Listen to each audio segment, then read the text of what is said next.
law and order crime. 107 days, way too many for anybody, but including her. Right. But the more they got to know her, the less they liked her. I've said this many times on this show. Other countries don't do this. They don't have years to run. They call an election, and they have an election in a month. Yeah, and nor the influence of money. We should do that. Right? That's going to be hard to get rid of. That's right. But, it's like you don't need 100 days.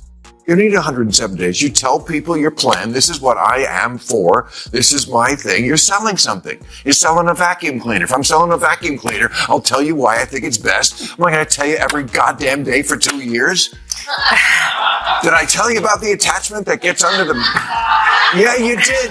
You told me 1,000 times. Kamala Harris just released her new book, and as expected, it's packed with excuses for her election flop. Naturally, Bill Maher couldn't stay silent.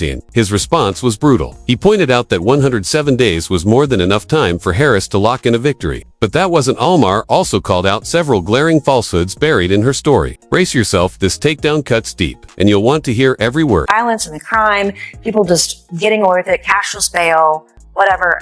I want to see law and order, and I think that would be helpful. Well, apropos to that, I'll bring up one last subject. Somebody didn't write this, but I want to say it because it's interesting. Some new polling came out, and this is really, I'm speaking to the Democrats especially here, because Trump's numbers are down. They're down with Latinos, they're down with blacks, they're down 15 points with whites. And when whites say, you're not hip anymore, ooh. And yet, in the other poll, on issues, Trump still winning.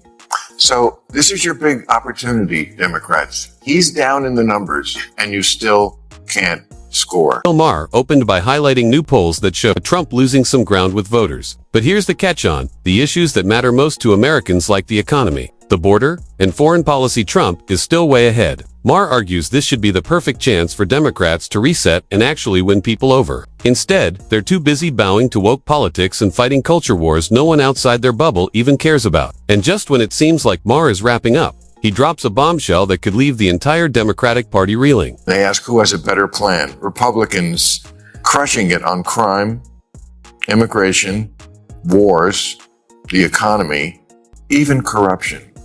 Democrats win by 2 points on respect for democracy. Now, some of this is just because people are fucking stupid. 2 points on respect for democracy. Democrats win on healthcare, environment, women's rights, respect for democracy. But on those issues, I bet you that are the big ones that they vote on more: crime, immigration, wars, economy, corruption. The irony is hard to miss. Democrats aren't even living up to their own name. On the very issue of democracy, the principle they claim to own at the party is losing ground. Polls now show Republicans closing the gap, and in some cases, even overtaking them as the side more trusted to represent Democratic values. That's more than a warning sign, it's a blaring siren that the Democratic Party is losing its core identity. Instead of building trust through consistent principles, they've become consumed with identity politics, virtue signaling, and infighting. As a result, voters no longer see them as the natural guardians of democracy. And if this slide continues, Democrats may not just face defeat at the polls, they could be staring at political extinction. The thing the Democratic Party stands for today is opposition to Donald Trump. Yeah. And I just read Kamala Harris's new book, 107 No, Days. you didn't. I did? I'll say a lot of lies on this show, but I won't take that. I will not accept that. You might ask me about it. That's why I haven't been reading that. But the point is, it's like, as you probably know, it's like a diary of what happened. But I was looking for, okay, and what's the plan for the future? There wasn't any, and she's just indicative. The DNC appears to have no real action plan beyond obsessively bashing Donald Trump at every turn. Often over the pettiest and most irrelevant issues, beyond the nonstop attacks, there's no strategy, no vision, and no unifying message that explains why voters should trust Democrats with power. That failure becomes even more obvious with Kamala Harris. After losing an election and publishing a book, she had the perfect chance to reflect, acknowledge mistakes, and lay out a roadmap for improvement. Instead, the book delivered nothing but recycled talking points and self-justification. It's a symptom of the deeper problem plaguing the Democratic Party: stuck in denial, feeding on outrage, and offering voters nothing concrete for the future. Boy, that's one of the reasons she lost. She's rewriting history in the book, too. She's now against men and women's sports. Like, come on. Like, they tried to dismantle Title IX against women when she was vice president. Right. I mean, that's just one of many examples. She could have had 701 days and would have still lost that race. But you're right. The data says it's cost of living, it's inflation, it's immigration, illegal immigration, all those things, everything. Kamala Harris seems to be quietly distancing herself from the very brand of woke politics that derailed her career. On the surface, that might look like progress, but the reality is far less convincing. Instead of owning her past mistakes, she's attempting to rewrite history now, positioning herself as someone opposed to men competing in women's sports, despite openly supporting it while in power. That kind of revisionist spin doesn't fool anyone. If Harris truly wants to regain credibility, she needs to take the harder road, admit she was wrong, acknowledge how out of touch she became, and cut ties with the radical woke agenda once and for all. Anything less will expose her rebrand as nothing more than a desperate bid for political survival. Law and order crime. 107 days, way too many for anybody, but including her. Right. But the more they got to know her, the less they liked her.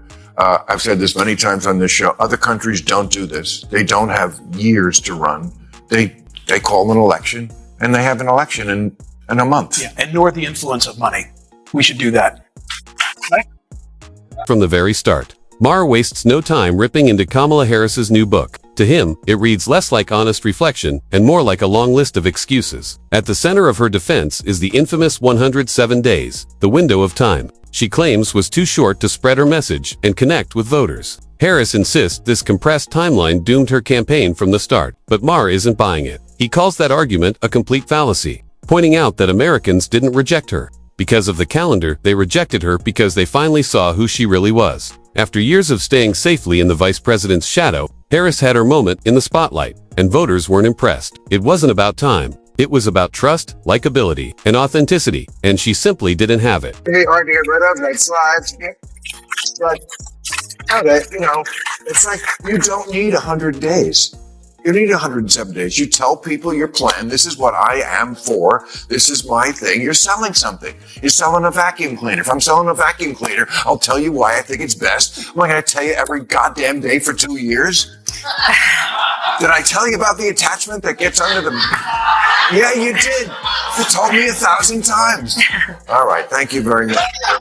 All Kamala Harris really needed to do was lay out how she planned to tackle the everyday problems Americans face. That's it, concrete solutions, and a clear vision voters could measure. Instead, she delivered nothing. She even had the perfect chance to separate herself from Joe Biden by outlining what she'd do differently as president. But she squandered it. No answers, no roadmap, no bold agenda, just empty words and recycled rhetoric. It felt as if she expected voters to hand her power without demanding a plan. And that's the core problem. Harris lacks a clear message, a distinct identity, and credible solutions. Without those, no campaign strategy. You're the first woman elected vice president. You're a black woman and a South Asian woman elected to that high office, very nearly elected president. To say that he couldn't be on the ticket effectively because he was gay, it's hard to hear. No. That's not what I said. That he couldn't be on the ticket. Oh, it because is he what was she gay. said. My point, as I write in the book, is that I was clear that in 107 days, in one of the most hotly contested elections for president of the United States, against someone like Donald Trump, who knows no floor,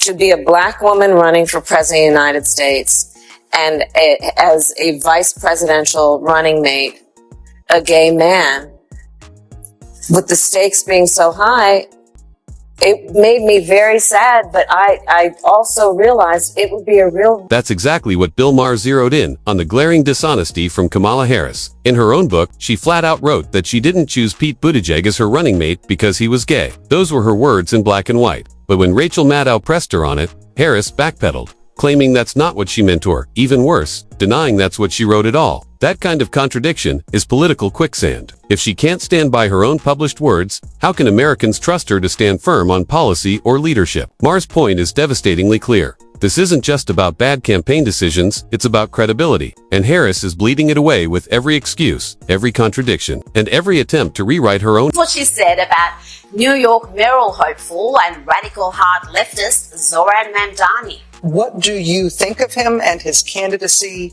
And what do you think of mainline Democratic shyness and agitation about the prospect that he's going to win? Look, as far as I'm concerned, he's the Democratic nominee and he should be supported. Do you endorse his candidacy? I support the Democrat in the race. Sure. Look, if you thought Kamala had acquired some wisdom, some class and perspective in the months since she was resoundingly beaten by President Trump, well, you'd be disappointed. All she revealed overnight is that she's a frightful bigot. Exactly, and that's why Kamala Harris went down in flames in the 2024 elections. At the core of her failure is a simple truth. Harris stands for nothing. She avoids bold stances, sidesteps principles, and almost never offers a clear direction. Just look at her response to Zoran Manas's candidacy in New York. It's painfully obvious she doesn't support him for his policies or vision. Her only reason: he's a Democrat. No policy merit, no strategy, no conviction. And that's the problem. When the Democratic Party rallies around candidates out of blind loyalty instead of real ideas, it's no surprise they keep losing credibility. Harris embodies that weakness, and voters rejected it decisively in October 20. She decided for some reason now would be the time, instead of when she was actually running for president, to say all the ways in which she disagreed with Joe Biden and all the bad things she thought about the Biden team. Great. Okay. I'm here for it, sister. Go. I believe every word, by the way. So it's really been super fun to watch the circular firing squad amongst the Dems.